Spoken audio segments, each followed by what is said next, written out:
HarperCollins presents How to Survive the School Year, an essential guide for stressed-out grown-ups, written and read by Lee Parkinson and Adam Parkinson. To Nana Maureen, we miss you every single day. Your legendary appearances on the podcast will live on forever, and we hope we've done you proud once again. Not too bad. Introduction. Welcome everyone to the third literary instalment from the two Mr. P's. For new readers, we're two podcasting brothers from Manchester who work in education, and we're so glad that you are joining us on our jovial journey through a typical and sometimes not so typical school year. If you are someone that has read our previous books or listened to our podcast, then it's down to you that we have managed to complete our trilogy. I like to think of this book as the triumphant third instalment of a classic movie series, like Indiana Jones and the Last Crusade, The Lord of the Rings, The Return of the King, and Toy Story 3. Toy Story 3. I'm welling up just thinking about them holding hands before they enter the incinerator. Spoiler alert. Sorry. Definitely like those. Well, hopefully.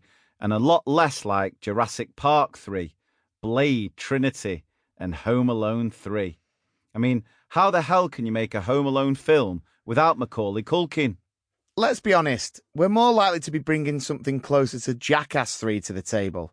But it's all the reader's fault for making our first two books Sunday Times bestsellers. I still have to pinch myself when I read that. Seriously though, thank you so much to everyone who has supported us through listening to the podcast, joining us for our live tour and buying our books. We are so grateful for all your support. And what better way to thank everyone than producing another book of silly classroom observations, crazy tales, and even a few more fart jokes. Even though I think we exhausted pretty much every euphemism for guffing in the last book. If you think we could have possibly run out of ridiculous humorous tales from primary school life already, think again. You'll be delighted to hear that we are still receiving literally hundreds of crazy anecdotes submitted for our podcast every week. Many of the best ones will feature in the next 300 plus pages of this book. We love the stories we receive, and many of those included will have been reworded to protect the innocent and not so innocent. As with both previous books, we have definitely used some artistic license to make them as entertaining as we can, and certainly embellished certain aspects in order to hopefully make you laugh and sometimes cringe as much as possible. For new readers, I promise that you don't need to have read our previous two books, but feel free to check them out though, to hopefully enjoy this one. For those already accustomed to our brand of humour, there'll be plenty of what people enjoyed before. But with this one, we'd like to take you on a little journey, a voyage through the school year that can be appreciated by teachers and parents alike.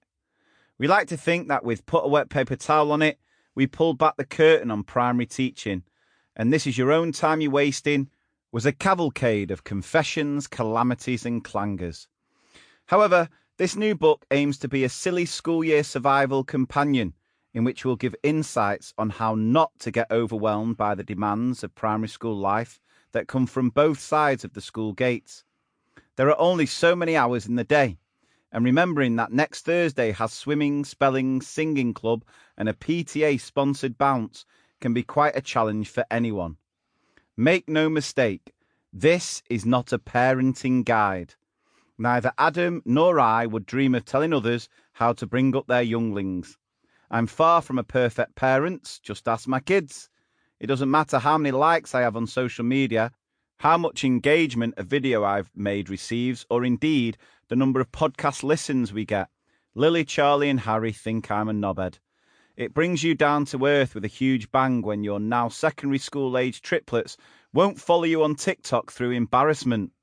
It was all fun and games in primary, but as soon as they started secondary school, the difference in them, the self-awareness, has been an eye-opener. Having my children tell me to stop making videos online because their peers follow me and wind them up about it certainly hits deep. I decided to fight fire with fire and say, well, I don't make videos for 13-year-old kids. Sample complete. Ready to continue?